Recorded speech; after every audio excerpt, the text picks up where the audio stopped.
krabia ba ko pe na aba am no e ka sei no wo mo bebo ama dias no trimopo etumi aba mu bosia ho nsam so de wo mo fa no kwa wo mo e na wo mo e bebo a bibi etumi akonkan so ye akonkran so ye ekuo so ye asori adwumakuo obi bia wo mra ne ene mo ntena se yensi hunu so de e wo fam wo fa ya na wa pepa ho na ese wo na wo kɔ no mantem ni nyina no behu ye ho apue mantem ye ho emfimfi mantem asante mantem mu bunu mantem enkran ha me ba cho ya tena kase no e wa dabraka dance bar bus stop on ma adabraka dance bar bus stop on ma udu no aka so hwe talent micro finance na bra na ye ne o ending sound so na bibia ntumi enkonka yen ene ye mna ne eye your channel of worth.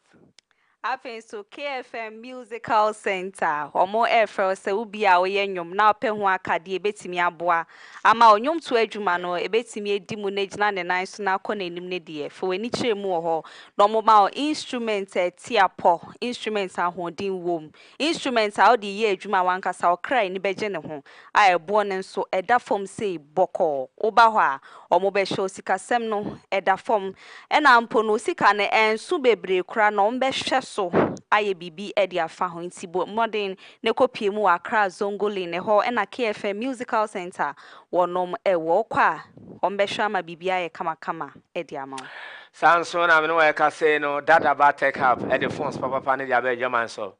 hello me nton kan o jineye o mi wo low battery sa ha ne nyina no dada ba ada romanti e so ma tutwa e na network no e na chi akon kakra e na ma wa no so me nton ni ye me ba cho brother dada ba tech hub ne ma phones papa no we e direct from factory original numero 1 bra na ye ma phones papa e ho akade nso de ofa no kwa oba bibia betumi akonkan ye won kran eye brono e fe no connection e ho ne atena kase no e wo takwa station che ho no ma wo be hu dada ba tech hub anopa kopim anwumre adwoada kopim memeda ye bie ya pon de ato no ma oba ye no we be de dwuma de mokura da roma ene anwumre ya tena se a ye de ensam no e de e be so no ne be de makotin bie ni mampeni his excellency John Dramani Mahama eye minerals commission CEO me no ka say wo say won fa ne nyuma emfengu ho ansa sanso na MPP omo council of elders senso de kokobon sem kwa ma mechita afo nyina se campaigns ahodo omuguso omo ye ne be ya akomu ntwa akiri na electricity company of Ghana for na ye ka say na won say sani akane a won sensem na akọ na Ghana for ye mo hwehwe omo no wo mo ebe pa dwumadi ya fa no eye operation let the light be on na se nyame admo chena na sa dwumadi wo no mo ehye adihie binu ma omototo ayampia de koma kwa me plus ne ono so aba montene na ne nsem na o che se wonnim se ne yetimi di nkonim wa abatuo mu dia ene ekọ ne kogina bi mi adihie nso entoma sa asem no ye de mu nkyeremu be ba bedan mo eje bosia foforo ne wedodo na ne ka ho na nwumre ya gibre na daje a ye de ensem no e de be som ebre ye twegu okasamfoni so e wo mantem dunsia ne nyina wo man Ghana ha no abefo adaromanti KFM TV GH eno wo Facebook ena fa YouTube no obetumi enya bi asan hwe na wakenkan wo wadwenkyere bi a wo de 02462390700246239070 de ba ye behwe ne akenkan de ma say ye prepare krato ana say normal text message no ni nyina no de ba ye behwe ne akenkan etumi e de ama dwane ye e wo Facebook no KFM TV GH na fa YouTube for comment bra like page na subscribe na share my na obinso sign to menkan Odiyifo ya chas still I be krache fialengo 1 ene edi amje so ene nwumre meni aba Afia Fosuah Oduahoma Sresrebidi from Afia and also mejesu yegina so aton krabasia ne ahyensem nase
ɔda so ɛyɛ CEO ɛde ma minerals ɛna afe investment fund no ɛnya ade ɔno ɛna da so ɛyɛ CEO.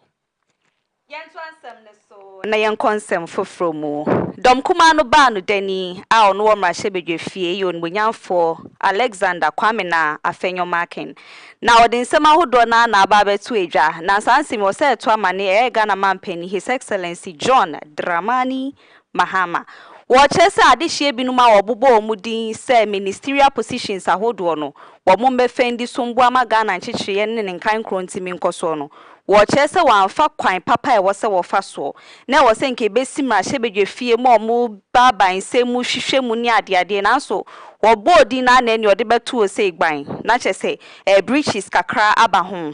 parliamentary procedure breach saa na ɔno ɛbɛka no nti wɔkyerɛ sɛ kwan ahodoɔ a ɔfa so de saa nkurɔfoɔ mmiɛnsa di bɛto dwa no wɔkyerɛ sɛ nya adeɛ a na ɛtɔ yie koraa ɛyɛ Minister for Energy afei nso Attorney General ɛna Minister for Finance saa de brɛ mmiɛnsa no wɔkyerɛ sɛ wɔamfa kwa papa so ne kwan trene so ɛna ɔde saa de brɛ yi ɛmɔm ne nsɛm ɔde to dwa Brian no ada vetting committee ne tena ase na ɔmo toto ɔmo a yɛabɔ ɔmo din na no na ɛhɔ ɛna ɔde saa nkyerɛmu wei nyinaa ɛto dwa. Yeah. To have been given the mandate by the president to sign a letter to us. May I refer us to Order 65.1 of our rules, which provides that communication from the president to the House shall be to the speaker in writing, signed by the president, or in the absence of the president, by the vice president, or by a minister authorized by the president. So we're from this letter from the secretary to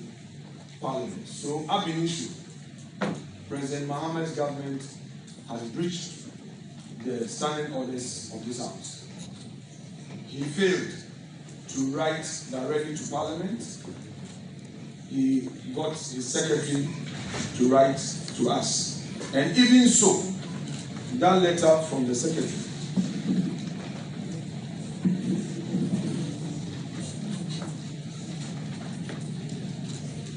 let me read the letter in full. The letter is a letter that is not referenced. This is coming from Jubilee House. A letter that is not referenced, coming from Jubilee without any reference. And it's addressed to Right Honorable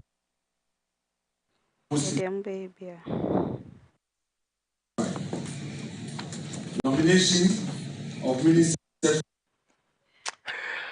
I was yeah, some to answer no my penny John Dramani Mahama me no ka say no aton sa dia frɛ bambo adwuma ko o man Ghana mu nyina ne tete wo ya the Ghana National Fire Service and after the bambo adwuma ko se wo mo hwɛ and say na say obehwa yewura fi mu a ayi first January ya na ejada kantamanto ade echi ntachiman ade echi kumase na edwa kase wo man mu nyina eja totototo mu na no na mampani chem se dabi asemi akwakoye atete ne atepe pa enti national Ghana Fire Service for wo hwe na edwa kase wo man mu nyina no mo mmode na wono mo mfa CCTV cameras na emfa mo bobbo bia ya se nipa bonfo bi ekodi nyabrasa na etutu asa na so mo mfa kuntu ase akodi saa nyabrasam na wo metumi ehu na emra ene na di wo de sansem ye de tudwa ebra ade hye a wo moni etutu akom nsem na ejabrani ehhehye omo japade ene omo akade nyina ewo kantamanto ene na so ampani John Dramani Mahama to ne nsa ede frɛ ba mbɔ nya so wo mbra na wo metena se na wo nto ato madwen wadwen to ato anu mu no ene o kyerɛ sɛ betumi a won mo hwɛ na edwa kase e wo oman Ghana mu anom no wo mo fa CCTV cameras embo ho John Dramani Mahama His Excellency. At short notice, we all had the sad news of what happened.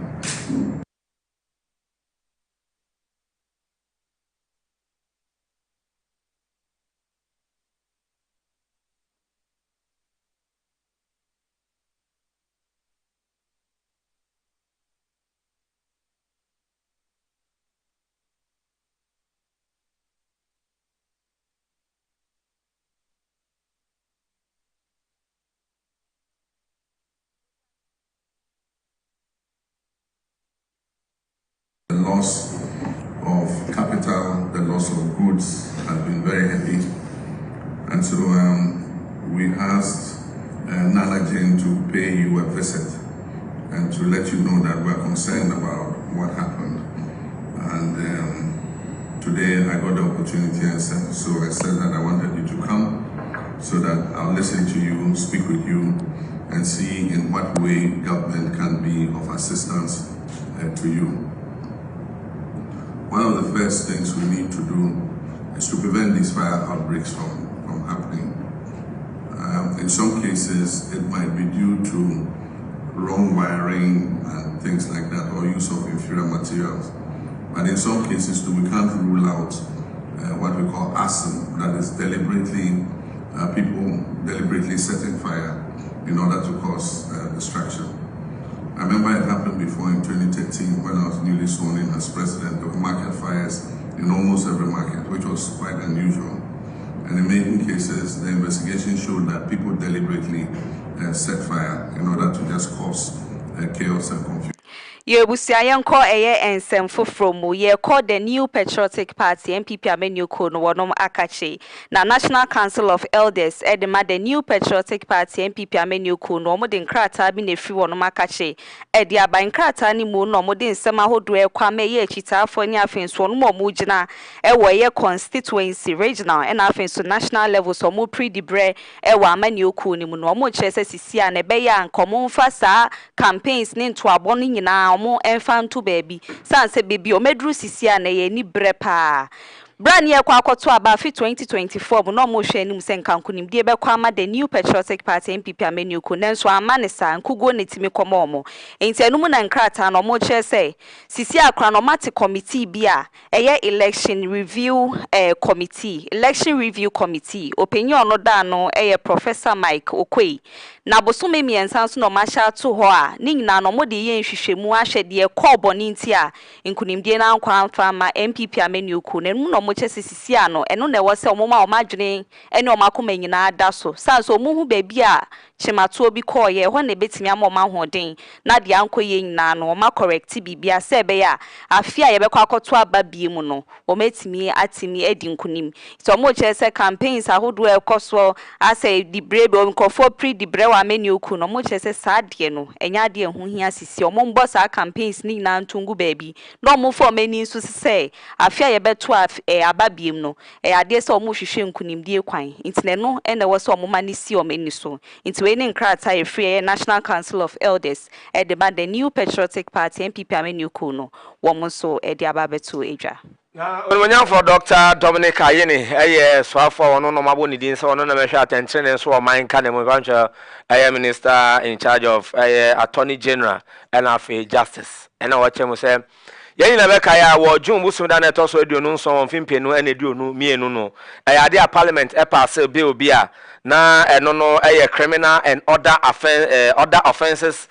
bill no won pass here na wo che say enkane soafo no no na hwe atentrene so wo man kan mu owura Godfred Dame na nka so mo hwe na sa amamna no mutumi edi adwuma na sa amna no wo mo atumi adwuma na no mu na Dr. Dominic Ayene echim se wo ba ade a osan baba tun saneni na wo ma ye review osan se wo hwe emna no ne nhyehyeye ene akande bi a wo mu ene ne mpompon so ne se ne ese di dwuma na enya ade betumi aboa na enura de e wo vet na se ena Dr. Dominic Ayene ede sansem nyina no ede tudwa intimately involved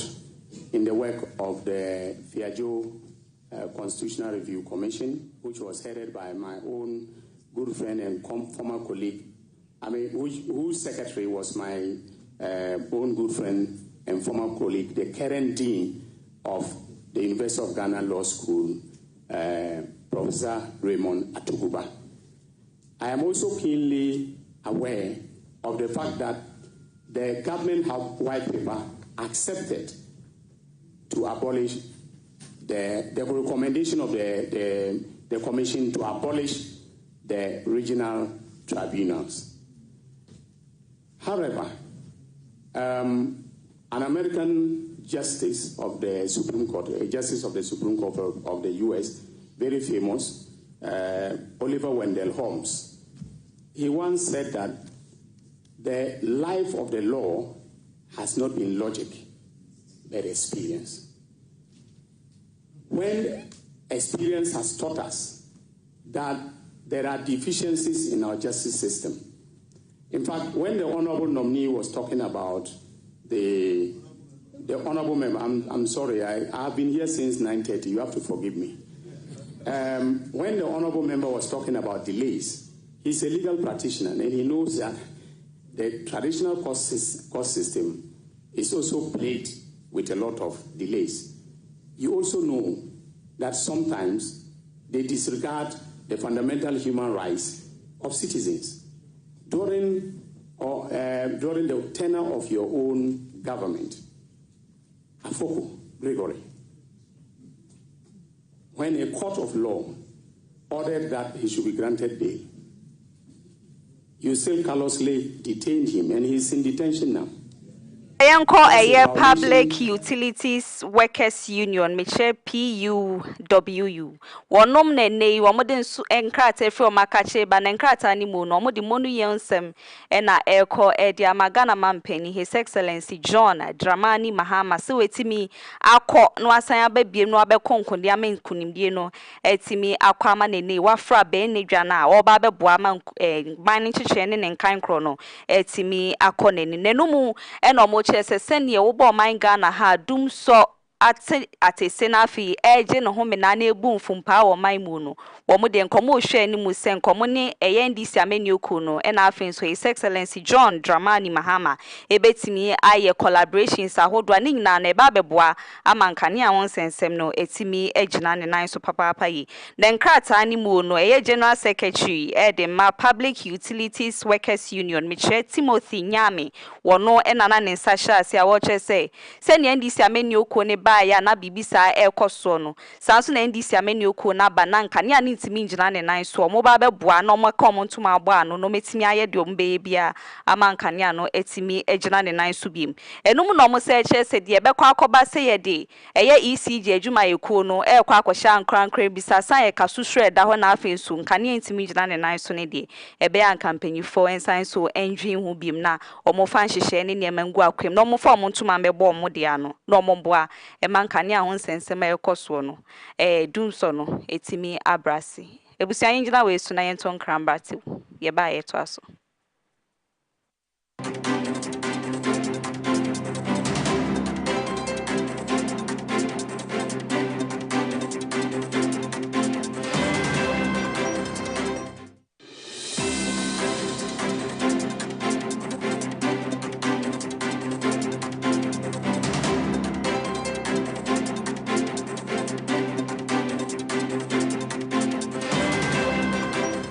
Yo, I'm for and I am Makwaba at the bar, a KFM musical shopper. The Tosumi, no, who free a Kumasama come that Damono, a sunny at the bar at Dumino, Sabran Udu, a Sambra Junction, Sambra Hotel, Quantana Sope. Now shop no any Sambra Hotel and the Dinsha anymore. Would the free Sambra Hotel a wo sunny at the co, Nankane and Hagan Hono, Anne, a ho and a KFM musical shop. The Tosumi, no, yet be no fofro. Now the air can say, if you papa a timiche, the Odia sorry, the Ode grow agro ahudo. Juma de be a woody obey here a young the mature musical instrument piano, a KFM into a say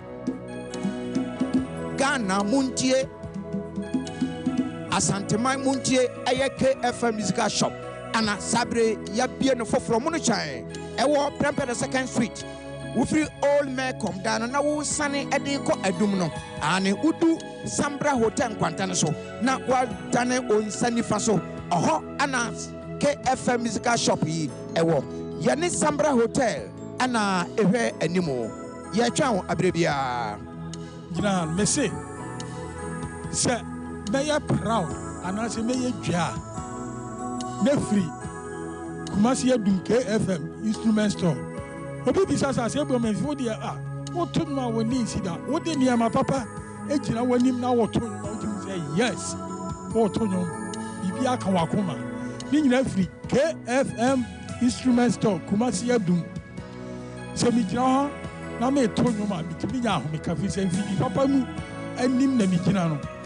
Ubetro yako maya do se kana jananka kaneu and some fui.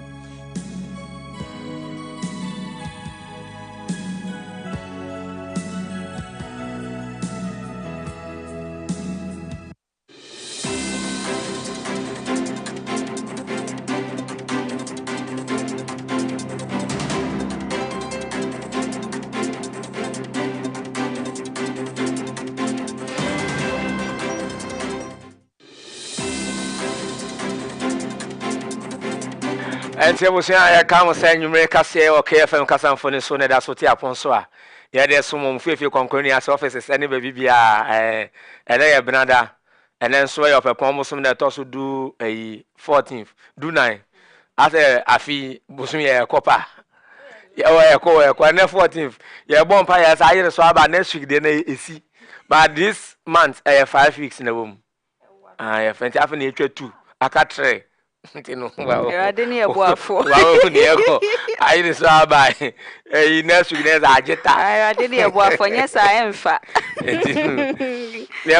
didn't tell you, share page in my like and subscribe for our comment at our WhatsApp on 0246 239070. Other messages by say WhatsApp and I said test no. You I can kind at the Mauna. And believe can that also we are the unipa ya dia was I unina ya men send it in the biarada. Na eno ena vetin ase so afo ayabo ni din so no ene yesika sem so wo mra mehwe na won to yesika sem ayo no a esan yem na hwe dwani eyo no nyamfo doctor Kesela to forcing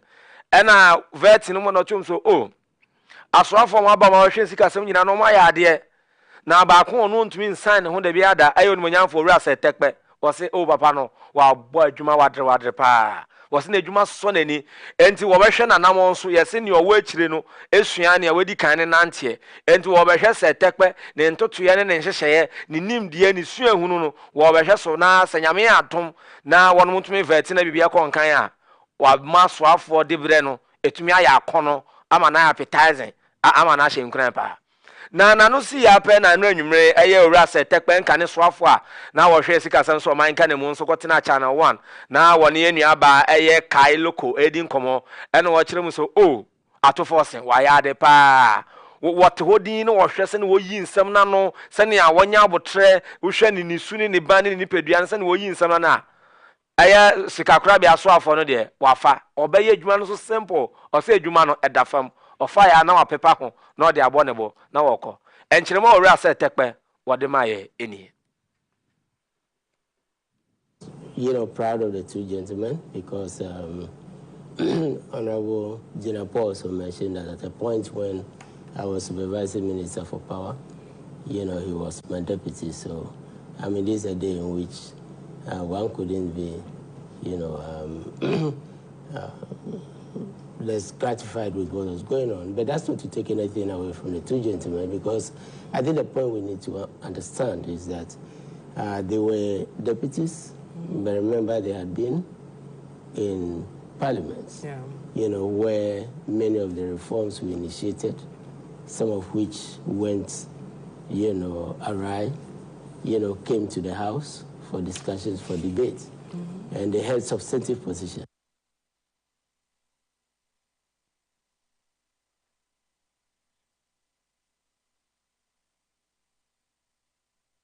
Ebusia eye onmonya for Samo kujeto abla kwa ono na ye branche bedwimant memfomo ewo noton abaton peso aso framantemu wono aso na ye penyi ne yabo ni din se eye operation recover all loot school no won mehwe na wonda no ma eye manager pade ni nisike bia kodi boto ne nsabo ni mu no wo mo emfa sa akwan ne so engine sambre o man sanse sa akwan ne so no e na ma o man ni sikasem ene ne ma bia na wo senki yenya no yetimi atoba ha e wo ho na numu na numunya for Samo kujeto abla kwa nim central foshi atwetwe nkomo no mu no e na o che se ene wo ha na ne obi ato ne nkra message ana obi di ama no obo ne ntrene phone call kra beba na ntrene no de bo no se ni dwumedi a wo di ne nneɛma ahodo a wɔyɛ sɛ ɔman ne sika akɔ akɔdi baabi no betimi agya aba no na ayɛ ehunehuna ani suro di ama no enum na ɔkyerɛ sɛ saa ntrɛne na ɛba ne nyinaa na nya adeɛ sɛ ɛyɛ ne hu na ɛyɛ ne tei saa sɛ ɔno deɛ wesi na akoma people sɛ ɔba abɛboa ma sika ne nyinaa wagye ama ɔman ne timi agyina ne nan so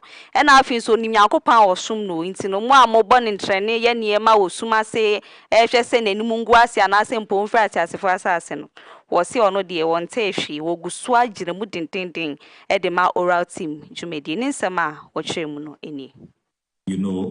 Put in place the systems. Oh yes, I mean threats have become a daily feature, but we have a tough skin. We know that the good Lord protects us, and we are also encouraged by the overwhelming support that we have from the Ghanaian people. So we expect more of the threats. We expect that the bad guys will even come up with more schemes. I have been suffering a lot of, propaganda, smearing, fake news. People just want to demonize you, bastardize you, and call the dog a bad name to hang it. But we remain unperturbed. We are resolute. We are focused, and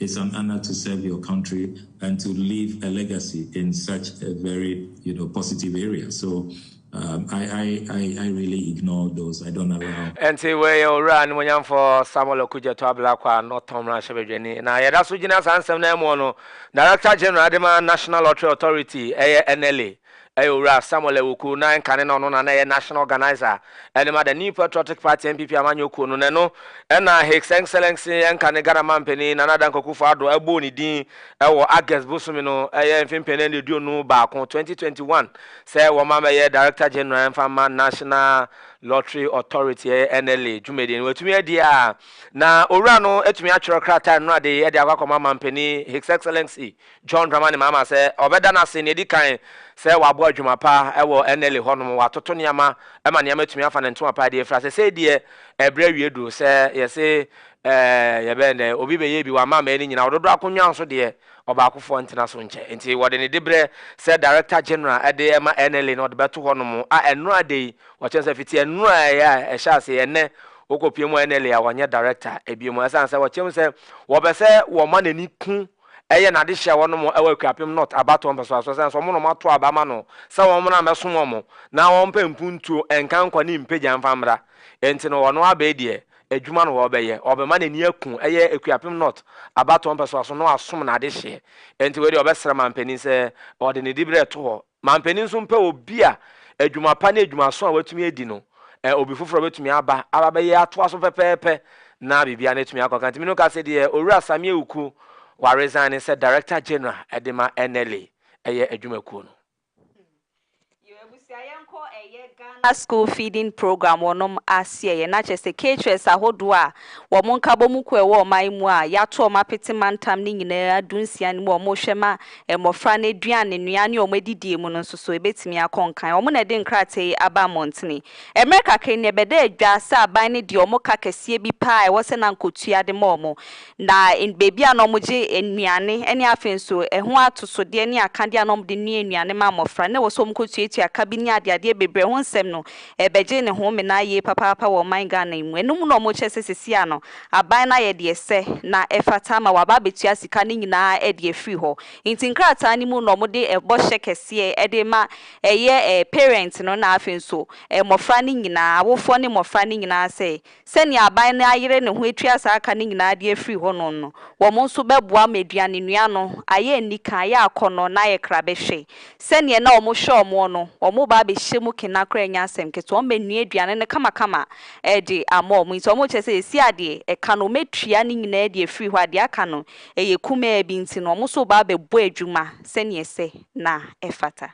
enti era so gina homashia ensemo emo na me no aka se no aye ohempon a wono kokopie mu ewo aye dagbon me ba ncha de overlord ewo dagbon aye ya na Mahama Abubakar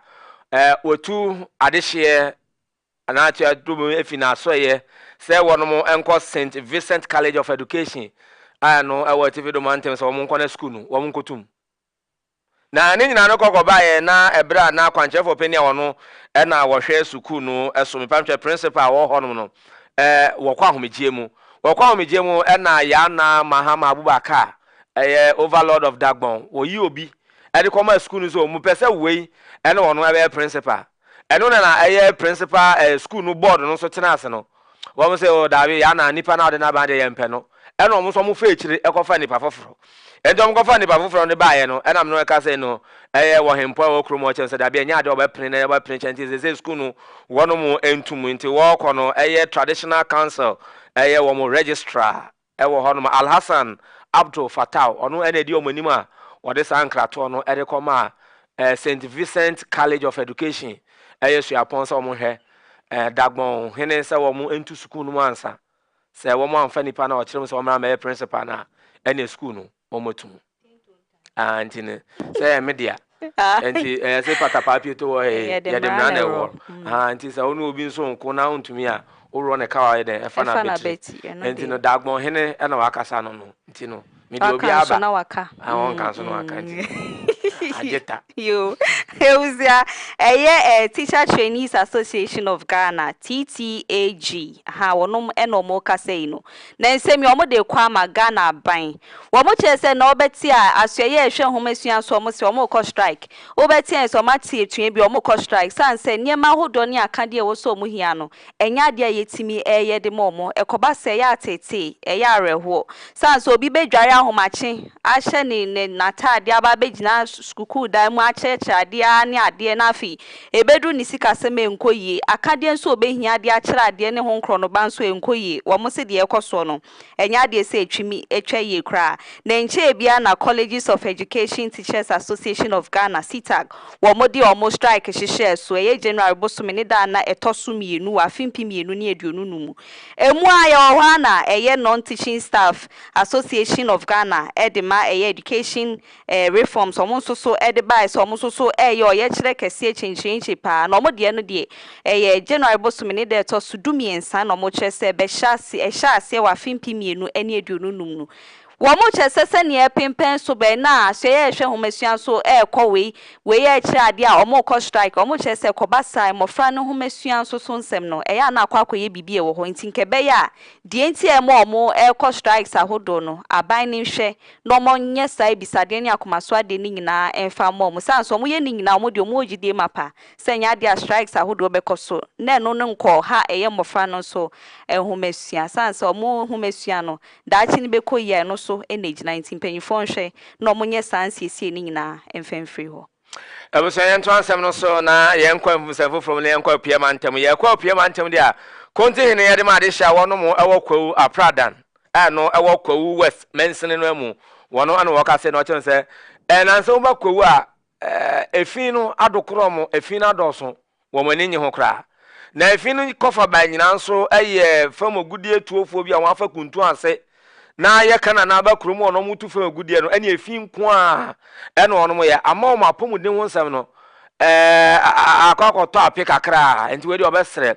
wo ma ba so metu fam ogudie mo na mo na ya o mo nhwe o ma honim die ene wo mo enwura ye o mutugu ho no basa no eya na emmo etete omo ebra na fam agudie tuo bia ma kwawu ne mpatam ye no no mo to waso ndwe mu apomuden so de omo obi wo mu nyinche mfi oha ne akire no mo de ko na emo no wo mu a omo nam fam agudie tuo so no kra enam mna kwansa ya illegal miners ni bebe aye no amade hye wo kwawu eya apradan ene ne mpatam no wono mpenti na baafo a wono aye konti hene ede nsam nya de dwa bra ma 8 Ghana fo ko hono ma womo ade apomudin nhwehwemu ena fe the health insurance renewal tumedie be hye so no ena na ba for this answer me ade tudwa ka akum ye gine kwakuo no munti no ni nsam a o kire mu enie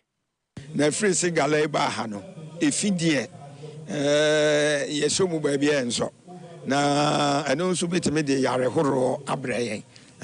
ti se meka ne se ye hawo kese a wo kuromu ha no eye fi Roberts ahoro drinks and just me who said ye menka no ebetimi de yare bi te se malaria no ne ekeka ho nyina eno nti na me gyina ho a de meka ne afutu a me de ma me manfo me ma menuanom a wo kure mu ne se ye besra mu se udidi a rubber no anato ano anu mu nsuo no se tontro wa ye to ade egu mu ne bi mewo a wa fakita fakofie koduru ho na ode ato ade ebema ahomedie akoso ahomedie koso nso a yare ema kuro no emu Ghana because we see at the hospitals here that people are coming too late, so the problem is too big to solve. So we check the vitals early, so we can prevent like diseases being bigger, like more bad. You understand? Yaka apomuden a na yehun siesie soso no aya na eka ho pa nti yebesre Ghana nara ene apradan afuo nara yenni yehun ni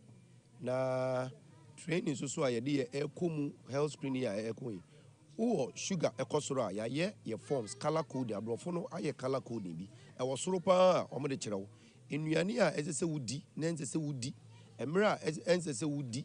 se enuane nna na egu ye paper so a abrofo no tumi kirewo se bia u kasa obedi fufuo enwumre a ebia di no emre sei na eda emre sei na etumi digest na obodi so etumi enti no niema ye ndi omo efemu nara ye gidi se omo ehwe so a ebeboa obi biara enti abusia nana no ni odi kan kasa no aye konti hene de ma de sha wono mo wa kwawu apradan so wa kwawu da Debbie o nim ko menim kwawu enti unkwa istada Debbie unko wada Afia ni abebi ani ma fra ha ni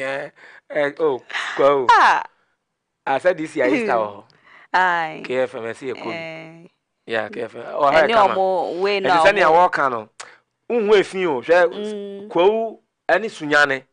Ani nkura ma koso a say, efi. Unya bi wo ho. Enya ni ya se be Accra the clean city a baller so. They no be ka se be a capital near San Francisco Cape Coast na Accra. Oh, that Cape Coast. Cape kan ma ko sunyane. Sunyane mumu. Hwe me se sunyane ekuru a wo. Ne ho so se me sheda kofa wana me shade. Me ko hwe mani so ade. Sunyane is guy man. Eje bo sunya we ye ne nsem my aid for ye dwumeku en sha ban ase ko ya. Wentim bam cho gala no. Ba so no say galam say ni abbreviated name ni gala. Gala. Gala ntino. Gala we say nyina we so na ye ntwa ho to ne mre ba. Ya de kase no be ko edwedi nsem amamo.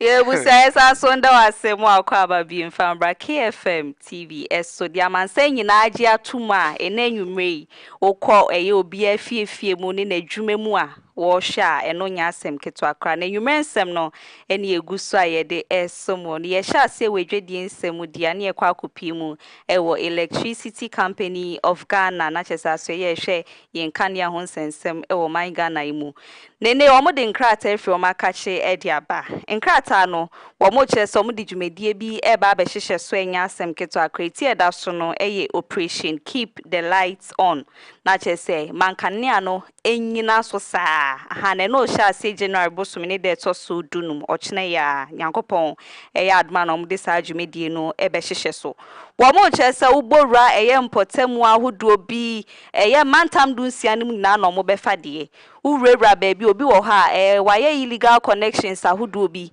obu onso ani meter no ebo hokwa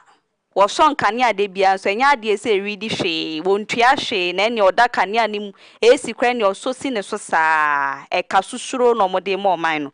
obu onso illegal connection wakeka bia esi eni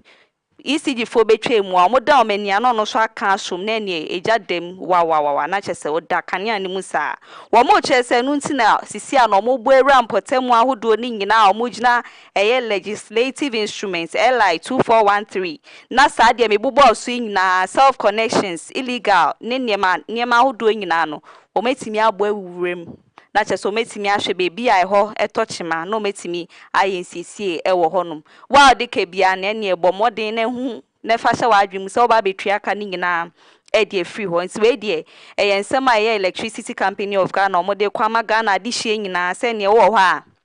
no wada ho so sanse o mate o mu hu gu montene so nyambo akina die ene o ti ofie a obeti ngwangwangwa ba hwa kopi opuno na chese o mu ne gina ho a o mbe ye inspection se mu ye fiko na wa amra ne be show mu ne die na chese eto egiwa nti eye electricity company of Ghana wo mo so nsem a wo mo de abeto yenim eno no anti ebusa ne enda so ngina eye nkane nsem ye mu na olonyamfo Abdullah Jinapo ono no mabodi din se eye enyinema so ye no energy ministry no mra meda no na wonye so afo na eno ade ye bre okokote na vetting committee na enim na ochemu se aban ede nhyehyɛ be gu akwan mu na wato nsa de afre ankrankra bi no a wɔn nso mo nimdi asue hunu se na betumi aboa ema ye nkane a honsam na tumi afa na ntuma pa de fra na mo nyina mo atumi abeboa ma wɔn nso mo de kakra mo no mo de aka ECG for de no ho na o man kane yenkane ahonsam so no etumi afa ne ntuma pa ne nyina no ene se betumi aboa ne yenkane ahonsam etumi agina brane enye se ne yedum kane a wo chena ne yedum na de eche se edum so no de nya de betumi aboa nti o chen se aba no e de nyama begu akwan mu eye ntotoye se ankrankran so betumi aba na wo matumi asa adwuma de no ma bibia etumi akonko ra Abdullahi gina ponsam ni. What we intend to do is to form a 7-member committee chaired by technical experts, legal aspects, financial aspects, and some industry players, and even somebody from the consumer side. What we want them to do is to get us a framework, looking at best practices. Would the concession approach work or a full privatization work? We will stay off as politicians, let them get the framework in a more transparent, open, frank manner. Then, when we get the buy-in of Ghanaians, then we can set the standards using an RFQ, an RFP, and then a competitive tender process. Let me make this clear. We are not going to do sole sourcing when it comes to the ECG private sector participation. Competitive tender process with some element of private sector participation using local content, and then we set the KPIs so we make progress. And so we are clear in our minds what we intend to do. The main problem with ECG is not just the collection, but even how they spend or administer what they collect. They collect on average about 1.3 billion cedis every month. Only 850 million or 900 million goes into the cash waterfall mechanism. So what it means is that almost 400 million does not find its way into the cash waterfall mechanism because they've signed all kinds of contracts. Yesterday at the meeting, it came to light that they have 2,500 containers sitting at the ports. Contracts worth 9 billion has been signed. And because the containers are sitting at the ports, demurrage alone is 1.2 billion. So beyond the collection, we also have to drill down on efficiency and ensure that they stick. Yeah, we say answer so ewo ejedi nsemu enfamao. The executive director Edema Chamber for Petroleum Consumers Ghana Michelle Kopek ejuma ikono eyora Duncan Amwa. Wano na di nsemu we atudwa ode kwama eye Alhaji John Jinapo. A ono yabo ni di oba behwema nyina hodin nsemu omai mu no etimi akone mo che say absa appointment na His Excellency John Dramani Mahama ye no ose wa ya ade papa yesan se no avet na se no hwe senia ora Jinapo yi ni nsema no fabra ne etoto na no wo kire nsemu fa ekwan ahodo obefa so ama nyina ma hodin nsemu omai mu etimi ejira ne nan so brane na akone nim solutions ahodo a wodigu apaso na wo che se papa no wo se fata di brane papa na wo yigidie mapa so betina so de anie wo be madum so ekoso na agye ne home na wo man Ghana ha no etimi abrase Honorable Jinapo otie ne kasemu a ote energy sector no ase obi anoye former deputy minister there me say wo home in fact no deputy at the time Dumso was at its neck breaking heights enti the ohun ye ne ni omo ye etimi so Dumso ano no utie ne kasa me say obetimi aye even more now that oye full minister ya wa rehemu so obetina se na wa ye adwuma energy sector say we manage with propaganda and rhetoric in the end, the numbers will expose you. So, me kofi na yedumu kanea. Profubie ni wa okachiremia. Because tall and short is the kanea na dumu. Enti, ye di nechi no ene no ni ye di nechi se. Adwini bia ye wo nimdie bia ye wo pepa bia ye wo no. Ya de bemboa no na ye otimi ye ne kanea no. Onye no more this time. Enti we ora Dan Kanamwa Kopek executive director no and what this answer media to janti engineer Duncan nsem we so na ntwe ho ye ba e de kase no to aso de amamo e wan yedie ensem emu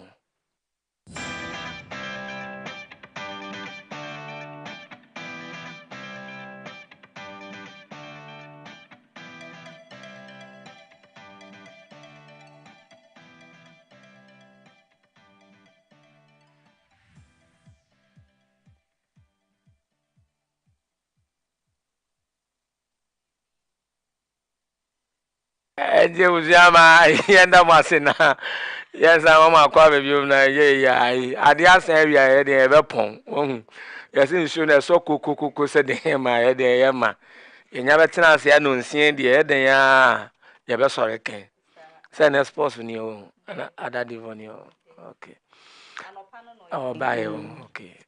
eje ne busia yenkwa na yento akase no so wani gedi ensamo mu emfa mamo na Ora Kwame Asare Obin A+ any dia ye nim na on a bo bi nka say 24 8 abia na kwa kechire Kwame Afia anya no that's so crazy o wonzo no onu na bo politics nyum no okay ajigon on na bo ajigon no A+ o ground ni munyo on na bo so na bo ajigon ni ajigon ajigon ni and mo nyina mo nkai ni yes afoi na ai owrei wo ye nka ne nyuntu ni pa say wo ye mna sebedwani say ye fe no honorable antino ade ma de hia wo no mo e wo Goma Central Baton person so ene wo chem se hwe tresem kra kan de ato wo se wo de nimdie edi hinta wo mu a wo mfensu so omunim o se na asem ne etiawa wo se ebre o ye na adwen so wo be kwa akọ premier ahye akonwa no pe ene wo hwe Ghana nyina no se dabi mami nko nipa ba akọ ho ene ko shatawale wo se shatawale na adwen ma bo biu onimde wo ye nyansa fo papa wo se okoya no so shata amaba tumifo ene wo se menua no ne edi kan yo ho se Yesu Kristo mo abrabo nyina anye se Yesu Kristo ukoi shasie chicheniama ye nkrofo adoye ye papa wo se odosrunku bi e ba be hye nkrofo no mu ene wa wi ni da osu official ta wa pe ene wodi sa den ko ende sa shata futuo na wotie ye ene wodi ko ye adwuma wo Goma Central ne mpatemu no ene boae e ma ne di nkunim ente wo chem se shata wale ye kanyansafo ne nimdifo man Ghana mu a wo ye bi pa ente wo se shata wa efutuo de man so onko no ma na brabo nyina anye se Yesu Kristo no eno so no di ye Kwame Asare Obin Hicks ne be dia no honorable Kwame Asare Obin A+ ninsem no eni watch Shatawale. Go and listen to Shatawale. Listen. Because me, when I was going to campaign, I went to Shatta. And God will not put sense where you think sense is. God does not put sense where you think sense is. So that place there is sense. There might be sense there. There are places that is obvious that there is plenty of sense. You can go and get wise counsel from there. But me, after I listened to everybody, I went to Shatawale. And I said, Shatta, how come say when you go out? Anytime you step out there, everybody they follow you. When you step out, people they follow you. You will never go to Shatawale for sense. Me, I will, because I know that God does not put sense everywhere. Sometimes He hides it where you don't expect. So I went to Shatta. Say, Shatta, how come see you alone when you come out, everybody they follow you? That's the art of courting attention. How? And you know what Shatta told me? Say, go and read about Jesus Christ. Say, Your Excellency, I watch your campaign. I see say you just do it, you they talk. They know they do them like that. Jesus Christ, you know talk. Jesus Christ, when he go, he give the people food, he turn bread, he make plenty, the people they chop, he give them fish and bread. And when I realized that it's very true. You have to solve the people's problems. I don't have the spirit to open the eyes of a blind man, but I can give somebody who has issues with the eye money to go to hospital. Shatawale is a very wise man. Shatawale told me, Your Excellency, go and help people. When you help people, people will follow you, people will support you, because the people are suffering and they need help. Go and help them. Go and do development. There's nobody who doesn't like development. Go and do development. Give them water. Help them with their roads. Do this for them. They will follow you. And that is exactly what we did. So don't go and sit down and go and see somebody, A plus brand person, no casa. Say, you know, what be honorable. And you know, was saying what she said, ya casa. Casa no win election. When in casa could win election.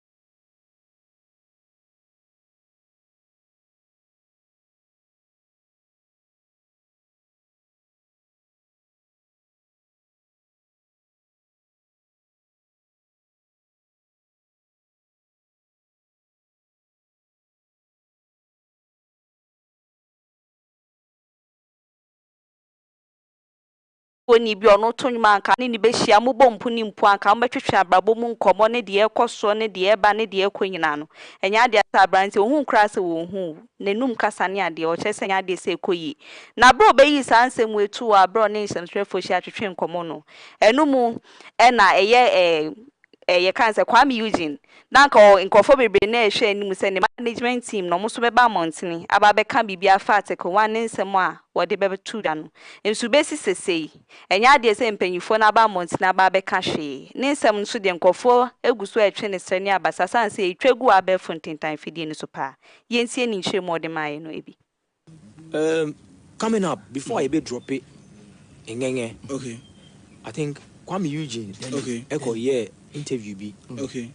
GH1 I think so, and then talk about Patapa say every year crying for me to me dropping you na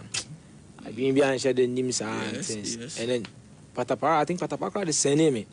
and I'm gonna say oh nana bobo cool it down with the energy and now obviously we catch him say super interview no training na you who so there was say one amount and apparently he said every year you be like say last year no I think Patapa article 1 e ngenge by I dream be anim sa but sa no bo no and I say when Patapa so it me dry do you have Patapa Kwame Eugene sa interview and I would say yeah when me craman too me Patapa say ni ono ne de ma me na me cram me catch and say bobo cool it down okay I know be craft friend is super cool it down oh or say mama say won cry and yes so yensu ye verse here okay and I try nyama go social media o try nyama enya me on say na me teamwork okay and I'm a team no a true BB. So how was the reactions like? It was bad because the bashment for Kwame Eugene was very bad and personal who bad Emma Kwame Eugene Emma asemna o tifi Kwame Eugene. No, I felt bad because I asked myself say me need record label. Okay. Kwame Eugene, you are under a record label. Okay. What am I say? Okay. And me I can't compare myself to you. Okay. Obia on a level. Okay. Despite Obia boy Juma, Kwame Eugene a good musician or boy Juma but sometimes no one but so you felt disrespected. Very, very. So my team wrote something and how to be reaching up. Edit social media. Edit social media. Reach me boss pa. Kwame Eugene but na me wo. Okay. that time na me ko ye featuring ma Miss V. Okay. Kwame Eugene record this I no cry. Okay. Yeah, it's a family. Okay. Richie dey supporting me pa so. Okay. Enti editu ho no. And I Richie frame me. Say article. Say wow him say enu anu dey. Sometimes so hard dream. But now that to social media no. If you to reach Frere catch called me directly. Who they watch out to social media? Into ko you free because come use it. And papa pungenge insekele school baba seke na area India gasa na se jama kasa no kra mi chese enye oh area Afro pop na Christian mo na mo ye mrante no Afro pop na se Afro hit adi eno enwume a anyway tino ye begina ataka one sem we so na ensama hoda na enwume ye boabo ne nyina no ye de esi my emphasis na PSA enfama talent microfinance ka krabia ba kwa ba ene de wo mo boa mo bi da so etumi abemu Sanso na KFM Musical Center instrumenta etiapo eho eden ni kan de didwuma bia enwum to adwuma bia bibia etimi ko ede ema o Sanso na dada ba take abon so the phones papa ne akande na etumi de abadwaman so enti kona kopa bie connection takwa station 10 hono na no obehu dada ba take up kona kwaje phones papa ne akande charger na ya receive phone no ma de chinaste na wonya 9% no bacho kwaje original wa odi shame akwekwe 30 minutes nakpa 100% ona wo kona bibia na etumi akonka dada ba take up na ya de ne mapade abadwaman so nsam no ne di mo akotimbie ne mampene His Excellency John Dramani Mahama chiremu se CEO de ma Minerals Commission on fa na dwumadi emfanto ho Sanso na MPP Council of Elders so de nsema kwama echita for ne se campaigns ahodo mo ye ne be ya nkomo nhwe no muntwa ne nyina echi Yami admo operation keep the lights on ayo ochina ECG for and omolanche sa campaign Sanso na A+ so chese wono mo mudidi na temro munim se ne yetimi kwa abatu anim di nkonim de ne omo so nkoma ade hye nto abanfa mo ebo se ansem do na kan we hu ana edi hwe na edi tie na nwumre etena se edi beso na nwumre no meko ye ko edie ma memfa happy birthday so nkwa fa ma mi ankasa me sweetheart ma de nyina me dofo ba ko pe Mrs Abigail Frempong Mrs Abigail Frempong AB Menkan Abigail okay and Mrs Abigail Frempong oya chere for ewo bibieni bibieni teacher one no teacher Frempong and then you may happy birthday from confirm if you are ukunu Michael Frempong enchen uma me ma Paulina enchen and afi obra penny kwesi anyway kuma Annabel and afi Joyce ma de and afi the one kasa oba Michaela Asabi enti wo mu nyina wo se me ma wa woda pa na afi ne me last one afi me am so me nchen bo secret admirer enti happy glorious birthday and confirm Emma Mrs Abigail Frempong I was ready to just show you Odiyifo Yaw so I go crash if you are one and then you make me name Afia Fosuah Oduahoma Sresrebidi from Afia and also major so I emphasize that PSM from Elizabeth Afonso so Gina camera and HF to Bibia production team Joelinda and Nation Samina Maye Amaya de Bessomo Abigail Boas and on our director Associate Bibia Eddie graphics in Bibia head of the MCR set Mante one also I by to make our sound Cristiano and our boy and assisted by Lydia Mami Sinkruma producer executive producer Ora Terry Debra ono ana boy you see am nyina mo ne anitia yeji yen adehie Sesia end credit in the